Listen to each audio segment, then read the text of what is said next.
School of ম্যাথে পড়বে তোমাদের স্বাগতম। আশা করি তোমরা সবাই ভালো আছো। এবার তোমাদের জন্য আলোচনা করব অষ্টম অধ্যায়ের সরল সমীকরণ সংক্রান্ত আলোচনা করব। তো আসলে সরল সমীকরণটা কি এটা তোমাকে জানতে হবে। সরল সমীকরণ হলো সমান চিহ্ন সম্পর্কিত কোনো গাণিতিক যে খোলা বাক্য তাকে আমরা সরল সমীকরণ বলি, অথবা চলকের একঘাত বিশিষ্ট সমীকরণকে আমরা সরল সমীকরণ হিসেবে নিতে পারি। তো এখানে চলকের যে ব্যাপারটা সেটা হলো যে চলকের মান পরিবর্তনশীল, এটা বিভিন্ন মান ধারণ করে। আর ইংরেজি ছোট হাতের বর্ণ দ্বারা আমরা চলককে প্রকাশ করে থাকি। A B C D X Y Z এগুলো ছোট হাতের বর্ণ দ্বারা, এ বি সি ডি অথবা এক্স ওয়াই জেড ইত্যাদি এই বর্ণগুলো দ্বারা আমরা চলককে নির্দেশ করে থাকি। তাহলে আমি কি বললাম যে চলকের একঘাত বিশিষ্ট সমীকরণ। এখন আমি যদি বলি যে এক্স প্লাস 3 ইকুয়াল 10, এটা হলো সরল সমীকরণ। চলক হলো এখানে এক্স, এটা হলো অজ্ঞাত রাশি। আর আমি কিন্তু সংজ্ঞায় একটু আগেই বলে রাখছিলাম যে সমান চিহ্ন সম্পর্কিত কোনো গাণিতিক খোলা বাক্যকে আমরা সরল সমীকরণ বলি। তাহলে এই যে সমান চিহ্ন, এটা তো অবশ্যই থাকতে হবে সরল সমীকরণে। এখানে অজ্ঞাত রাশি বা চলকের মান, একটা নির্দিষ্ট মান এখানে থাকবে। যেমন আমি যদি এটাকে সমাধান করি তো এক্স বাম পাশে চলক থেকে যাবে, 3 তোমার ডান পাশে পার হয়ে যাবে, তাহলে মাইনাস হবে। তো সেক্ষেত্রে আমরা এখানে হিসাব করলে কি পাবো? 7 পাবো। এই যে এক্স এর মান 7, এটা হলো একটা নির্দিষ্ট মান। এই নির্দিষ্ট মানের জন্য এই সমীকরণটা এখানে সিদ্ধ। সিদ্ধ মানে কি?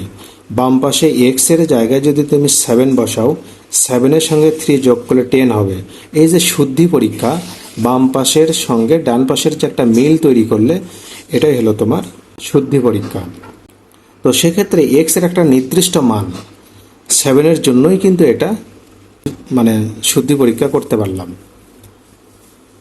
এখন তোমাকে যদি একটা রাশি দেওয়া হয় এরকম যে এক্স গ্রেটার দেন 3, তাহলে এটা কি তোমার সরল সমীকরণ হবে?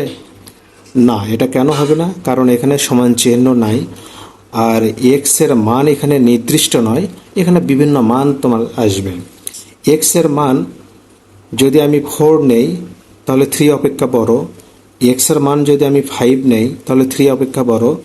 এইভাবে এক্স এর মান যদি আমি ধরো 10 নেই, ওটাও 3 অপেক্ষা বড়। সেক্ষেত্রে তুমি এখানে নির্দিষ্ট করে বলতে পারবে না যে এটাই হলো তোমার এক্স এর মান, কারণ এখানে এক্স এর মান অনেকগুলো আসবে, অসংখ্য আসবে। একটু আগে যেটা বললাম, এখানে কিন্তু এক্স এর মান তোমার নির্দিষ্ট, সেটা কত? 7-এর বাইরে কিন্তু এখানে এক্স এর অন্য কোনো মান এখানে আসবে না। কিন্তু এখানে কিন্তু এক্স এর মান 3 অপেক্ষা বড়, এটা হলো বড় চিহ্ন, গ্রেটার দেন 3 অপেক্ষা বড়, অসংখ্য মান এখানে আসবে। এই কারণে এটা কিন্তু এখানে সরল সমীকরণ নয়। এবার তোমাদের বোর্ড বইয়ের 170 পৃষ্ঠায় আমি একটু আলোচনা করব যে কোনগুলো তোমার সমীকরণ সরল সমীকরণ হবে আর কোনগুলো হবে না।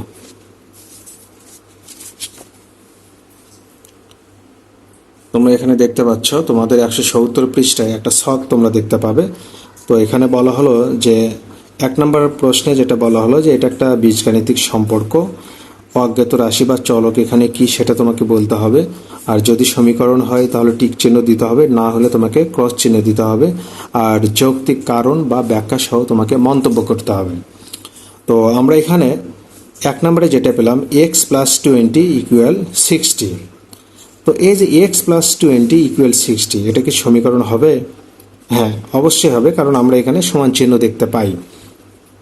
আর এখানে এক্স এর মান নির্দিষ্ট, এখানে করা মান আমরা বের করে নিতে পারবো।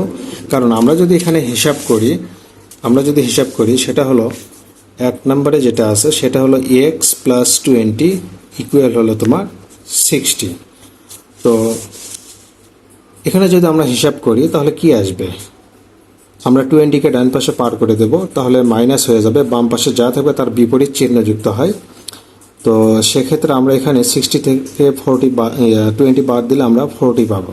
তাহলে এক্স এর মান আমরা কত পেলাম? একটা নির্দিষ্ট মান 40 পেলাম, যে মানের জন্য এই সমীকরণটা সিদ্ধ হবে। সেই ক্ষেত্রে আমরা এখানে এটা বলতে পারি সমীকরণ। তাহলে আমাদের এখানে অজ্ঞাত রাশি বা চলক কি? চলক হলে এখানে এক্স, আর এটা সমীকরণ হবে, আমরা এখানে টিক চিহ্ন দিতে পারি। আর এটা যৌক্তিক কারণ বা ব্যাখ্যা হলো এখানে সমান চিহ্ন আছে এবং চলকের মান এখানে নির্দিষ্ট। 2 নম্বরে কি দেওয়া আছে? 2z greater than 14। এখানে এই যে দেখো, এটা গ্রেটার দেন, এখানে কিন্তু সমান চিহ্ন নেই, তার মানে এটা সমীকরণ হবে না। এখানে এক্স জেডের মান এখানে নির্দিষ্ট নয়। আমরা যদি এটা হিসাব করি 2 নম্বর, তাহলে 2z গ্রেটার দেন হলো 14। আচ্ছা, জেডকে রেখে দিলাম, 2 ডান পাশে এসে ভাগ হয়ে যাবে। তাহলে জেডের মান কিন্তু আমরা এখানে, জেডের মান মানে কি? জেড হবে কি 7 অপেক্ষা বড়। তাহলে জেডের মান কিন্তু এখানে নির্দিষ্ট নয়। এখানে তুমি 7 অপেক্ষা বড় মানে কি? তোমার 8 দিয়ে শুরু হবে, এখানে অসংখ্য মান তোমার আসবে। তো সেক্ষেত্রে আমরা এখানে বলতে পারি যে আমরা এখানে নির্দিষ্ট কোনো মান নিতে পারবো না। আর চলক হিসেবে এখানে কিন্তু জেড আমাদের থাকবে। তো আমাদের একটা শর্ত তো মানলেই হবে না, সবগুলো মানতে হবে। তাহলে এখানে অজ্ঞাত রাশি বা চলক আমরা জেড পেলাম, এটা আমাদের সমীকরণ হবে না, এখানে ক্রস চিহ্ন দেব। আর যৌক্তিক কারণ হলো যে এখানে সমান চিহ্ন নাই, এখানে চলকের মান নির্দিষ্ট নয়। এবার 3 নাম্বার, 5y ইকুয়াল 100। এখানে সমান চিহ্ন থাকার কারণে আমরা নিশ্চিত হলাম এটা হলো সরল সমীকরণ। এখানে y এর মান নির্দিষ্ট, তার মানে কি? এই 5কে ডান পাশে নিয়ে আসলে 100-এর নিচে আসবে। তো 100-কে তুমি 5 দিয়ে ভাগ করলে কত হবে? 5 বেশি 100, তার মানে y এর মান তুমি এখানে কত পেলে? 20 পেলে। তো এটা একটা নির্দিষ্ট মান, এর বাইরে অন্য কোনো মান তুমি এখানে পাবে না, সেক্ষেত্রে এটা সমীকরণ। তাহলে এখানে চলক হলো y, এখানে আমরা টিক চিহ্ন দেব, আর এখানে ব্যাখ্যা আমরা ওটাই দেব যেখানে সমান চিহ্ন আছে এবং y এর মান নির্দিষ্ট। 4 নাম্বার, এখানে দেখো এই যে লেস দেন, এটা কিন্তু সমান চিহ্ন নয়, তার মানে কি? এটা সমীকরণ নয়। এখানে চলক হিসাবে আমার এক্স থাকবে, আমরা এখানে ক্রস চিহ্ন দেব। আর যৌক্তিক কারণ হলো এখানে সমান চিহ্ন নেই, এখানে এক্স এর মান নির্দিষ্ট নয়। আসল কথা, সমীকরণে যদি তুমি সমান চিহ্ন দেখতে পাও তাহলে সেটা সরল সমীকরণ। আচ্ছা, 5 নম্বর প্রশ্নে বলা হলো 7 মাইনাস জেড ইকুয়াল 0। এখানেও কিন্তু জেড এর মান কিন্তু নির্দিষ্ট। কত? এখানে জেড এর মান হলো 7। আমি জেডকে যদি ডান পাশে পার করি তাহলে জেড ইকুয়াল 7 হবে, যেটা হলো নির্দিষ্ট মান।